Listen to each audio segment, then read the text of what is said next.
So, as some of you may have noticed already, I'm not a classicist. And I was a little bit intimidated coming here, but I've been delighted to find so many fellow travelers and to discover that even though I don't speak Greek, we all speak the same language. I nevertheless did try to move this talk in a direction that would be more familiar to you than it is to me. So that's a caveat as I get started here. I work on the 19th and 20th century literature in English, particularly the novel.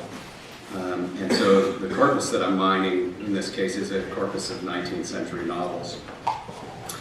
And so I thought what I would do, though, is to present some of this work using some familiar materials with the idea that I would be introducing methods that fall under this umbrella of what I've termed macroanalysis. And I had to do the shameless plug because the book just came out last week. So, but my hope in sharing this is that I'll stimulate some thought and some discussion. And I should also mention that the work I'm presenting is work in progress, and what I'll have to say about the ancient world doesn't even rise to that level. It's work that's not in progress at all. But I hope it will be interesting and stimulating nonetheless. So a few years ago, some of us in the Stanford Literary Lab became interested in literary geography, and we began work on a research project to try and map all of the places that appear in this corpus of 3,500 19th century novels. And well, obviously that can't be done by hand, or rather it can't be done quickly and easily by hand.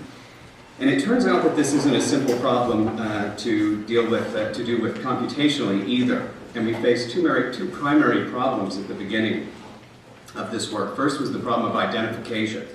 How could we use computers to accurately identify the place names that occur in these texts? And the obvious approach of using gazetteers proved to be problematic because the first gazetteer we consulted included the word Providence and Hope as places. So yes, these are places, of course, but they're also something else. And so simply running a dictionary lookup of all the places in the gazetteer that also appeared in the novels would produce far too many false positives. Second was the problem of ambiguity. Place names are ambiguous. Charlotte, for example, is only used as a first name in our corpus and never as a city. Florence is sometimes, almost always a character, but sometimes a city in Italy. And Charlton, Denver, Albany, Hastings, and so on all appear more often as names, last names, than as cities in our corpus.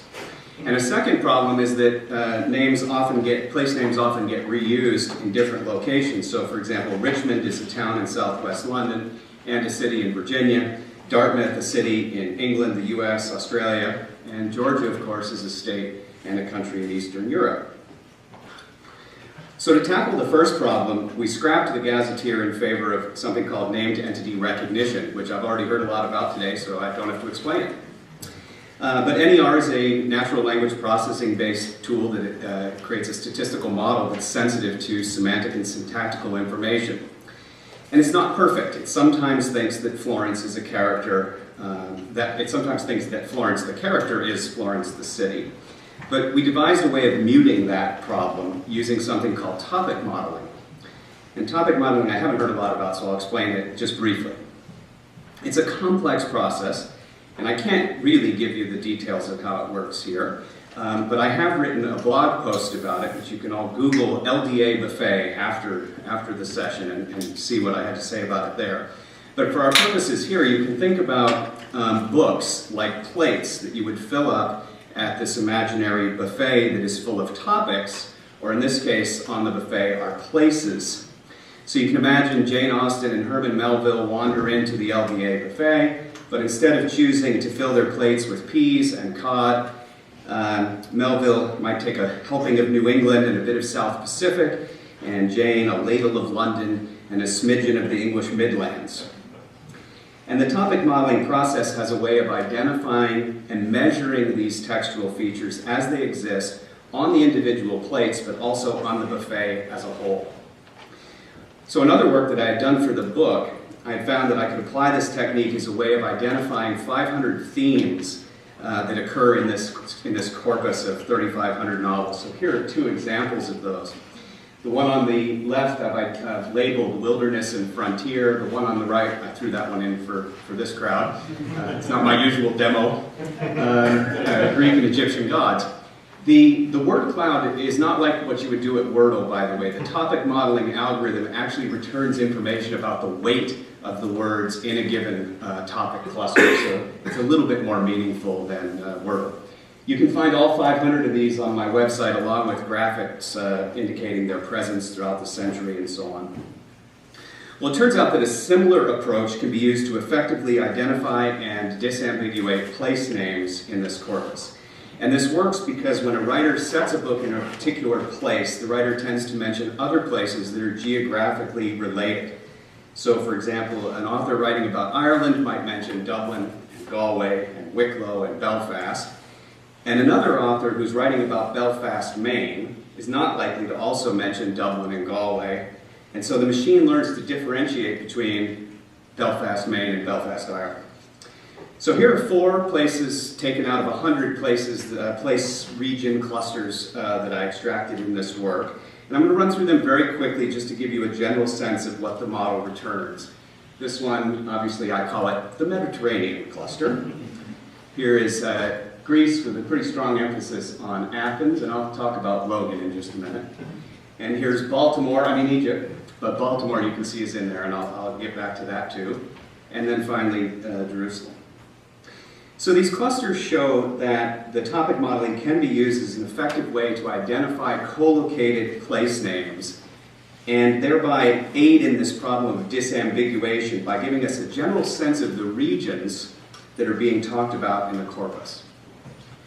And so I found during this research that my conception of place needed to be changed a little bit, to be a little bit less geographic in nature and a bit less specific in terms of what I first imagined, which is to say that it needed to be less about Giza and more about Egypt, less about Crete and more about Greece. And in retrospect, to me, maybe not to the archaeologists, right? But to me, this is very appropriate, because James Joyce, after all, wasn't interested in writing a geography of Dublin. He wanted to capture the essence of the place. And so, as it happens, this method also identified locations that aren't necessarily places you could put a pin on in a map. Heaven and hell, for example, are identified as places in this corpus, along with Mars, Venus, and Earth, generally.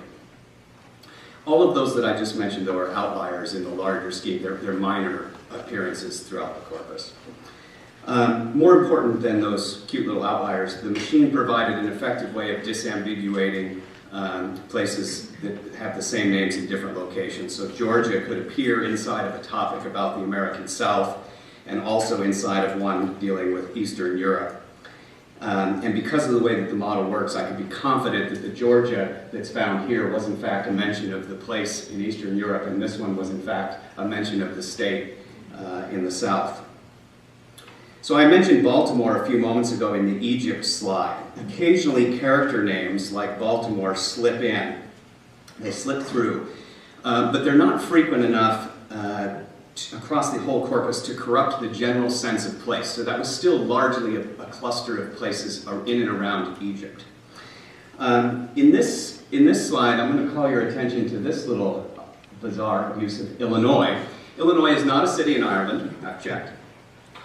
It shows up here because several hundred of the texts in my corpus were originally digitized by the University of Illinois. And as I said, this is work in progress. One of the improvements that we've made is to figure out how to eradicate some of that noise, because not all of these were nice TEI encoded XML. So again, though, I would argue that this little Illinois is trivial in the greater scheme of this, which is clearly capturing a sense of what we would call Ireland. And I think reasonable people would agree that that Ireland, surrounded by Dublin and Bantry Bay and Munster and Cork and Tipperary, gives us a pretty good sense that this is Ireland we're talking about. So, acknowledge that it is not a perfect method for identifying pure, distinct places, but it is not ineffectual or unproductive in identifying place as defined more broadly and thought of in terms of literary representations of place, which is really what I'm interested in anyhow. So it's a very bad method for geographers and people who have sites that they're digging in, but a very good method for literary analysis. Well, not only does the model provide us with a sense of the dominant places that are in the corpus or on the buffet, as it were, it also provides us with a book-by-book measure of the proportion or the percentage of attention to each place in each text. So as we might expect, the model returned proportional data that showed that Irish authors in this corpus are more likely to write about Ireland than are their English and American peers. But this kind of data can also be used to plot literary attention to place over the course of time. So here is a slide showing attention to Ireland broken out by author nationality. The y-axis is the yearly mean proportion of that Ireland place as it appears. So in 1839, for example, right about here, and this line is the Irish authors in the corpus. The black line is the American, here are the British. In 1839, about 14% of the places being mentioned by Irish authors are Ireland. The other 99 places are also mentioned, but 14% is Ireland. Well, to get a full sense of how Ireland is being portrayed in these particular books, it would seem that this demands closer inspection. And at the scale of a few books, we can achieve this through close reading. But as a method for gaining a fuller sense of how place is represented across the entire corpus, close reading just isn't plausible here. So what do we do then if we really wish to study the representation of place on a broad scale? Not how is Ireland depicted by the Irish author Maria Edgeworth, but how is Ireland depicted in the 19th century novel?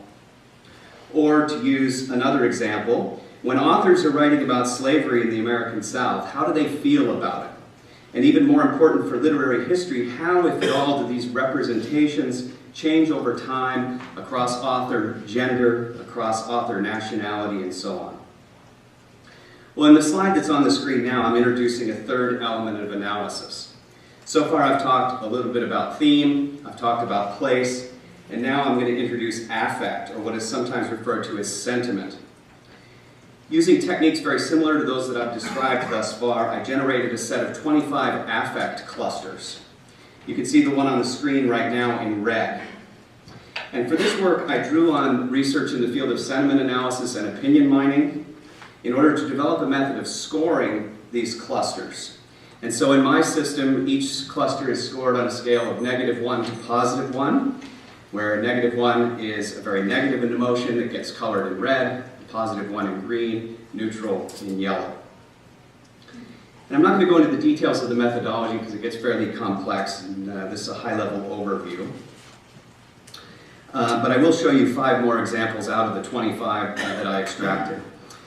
In this slide on the screen right now, you can see a negative sentiment characterized by the large headwords of guilt and cruelty. In this slide, we have 5 more clusters conveying from top and then bottom and then to the middle that which is beautiful and amiable, that which is wretched and dead, and that which is temperate. The temperate one's really quite interesting because it's full of contraries, good and better, bad and worse, drunk and sober are in there. So just like the thematic and geographic clusters that I've been showing, the presence of these affects is also measured across the corpus and across every book in the corpus. And so, for example, the data suggests that the book in my collection that has the most sustained expression of guilt and cruelty is a novel that's appropriately titled The Victims of Society. By simultaneously analyzing all of this data about affect alongside the data for place and for theme, I can begin to explore and identify areas of the corpus and specific books in the corpus where certain places are statistically correlated with particular themes and/or particular attitudes or emotions. And unsurprisingly, the theme that is most closely associated with Ireland is a theme that I've labeled as tenants and landlords, and this is the cluster of words. I say unsurprising here because the history of Ireland in the 19th century is largely a history of the struggles between the tenant and landed classes. What was interesting about these correlations, though, was that they varied somewhat dramatically depending upon author nationality. So, for example, in the novels by Irish authors, the tenant and landlord theme was highly correlated with the presence of Ireland. But when only English authors were examined, the correlation coefficient, the statistical measure, dropped to a level indicating no correlation. So what this means is that when it is Irish authors and not English authors who are fixating on the tenant and landlord situation. Put into plain terms, English authors, when talking about the Irish, tend to avoid discussions of tenants and landlords. Well, other themes that correlated closely with Ireland included these seen here. I'll give you a moment to laugh about that. I was mortified to see alcohol topping the list, since it seemed to confirm so many of our stereotypes about the Irish. But then when I parsed the data, I discovered something surprising and unexpected. At the scale of the entire corpus, Ireland and drinking were highly correlated. When I examined the data just for the Irish authors alone, however, I discovered that there was not a high correlation. In other words, the Irish did write about Ireland, the Irish did write about drinking, but they didn't necessarily do so in the same breath or simultaneously. Well, seeing this, I naturally suspected the rascally English were responsible for these stereotypes, but I was wrong. I was wrong. How then could drinking have been highly correlated with Ireland at the level of the whole corpus and yet more or less absent from the Irish and English authors? And as you might have guessed, we have the temperate Puritans to blame. It's the American authors who most closely associate Ireland with drinking. Indeed, in the American books, when drinking is a dominant theme, Ireland is the place most frequently mentioned, and closely down the list of correlations is the theme of sin and repentance. So it would seem that a good deal of the blame for the stereotypes of drinking fall onto American shoulders, not English. But let me now turn to terrain that will be more familiar to this audience and to the 4 place clusters that I showed earlier. I've pulled these out of the larger set of 100 because these 4 seem most closely associated with the ancient world, or at least literary representations of that world in the 19th century. And so this first slide shows literary attention to Egypt separated by gender. And what's fascinating to me here is that the male and female attention seems to have the same overall pattern. They mirror each other, but women are always writing about Egypt at a rate that's slightly more than the male authors. And now when I split the same data out by nationality, we discovered that it's really the British that are fixated on writing about Egypt. The Americans, not much at all. There is this spike in the Irish corpus here. I haven't investigated it. And then here's Mediterranean, and this is fascinating to me as well because it's dominated by the American authors. It's the American authors who are using that Mediterranean theme. I'll leave it to you maybe to think about what this means. Let me show a few more things quickly then. When Egypt is the dominant location, these are the correlated themes that show up most often in the context of Egypt. Slavery, gods and goddesses, deserts, art, beauty, earth, and the universe. And these are correlated with sentiments associated with depicting magnificence, that which is splendid, holy, beautiful, and moral, which I thought was interesting. When Greece is represented, the sentiments are exactly the same in the exact same order. So the attitudes when Egypt and Greece are being discussed are similar. The themes differ slightly. Philosophy and wisdom has now shown up along with spirit and soul. Here's Jerusalem. Things change a bit. We have holy and sacred, magnificent and splendid, but we also have victories in war, sin and salvation, land, and of course, Jews. And then Mediterranean, remember, the one that's dominated by the American authors. When they're writing about the Mediterranean, ships and crews, outlaws and robbers, heroines, sea voyage, much more of an adventure kind of sense brewing here. And then the sentiments alter as well, so we get the introduction of the unhappy and the wretched. So it's tempting to move from these macro-scale observations and correlations to deeper interpretations about the specific books in this corpus and about the specific writers. And this movement between scales, from the macro to the micro, is precisely what I'm advocating in my book, which is really about macroanalysis. But instead of rehearsing the argument of the book, I'll conclude with an observation of a more general nature. So first, a warning about this very type of research that I'm engaged in. We need to keep in mind that this type of macroanalysis only reveals the larger general tendencies in the corpus. The most we can say at this kind of scale is that certain things tend to occur more often or less often than others. What we capture here are general tendencies. Having said that, however, I would argue that it is equally problematic to speak only of particulars. In other words, it's just as dangerous to move from distant readings as it is to specific conclusions, as it is to move from close readings to general theories of literary history. Just as we would not expect an economist to generate a sound theory of the economy by studying a few consumers or a few of his neighbors, I don't think we can generate sound theories about literary history by reading only a few books. So I'll end there with a final plug for the Digital Humanities Conference that we're hosting just months from now in Lincoln. Thank you.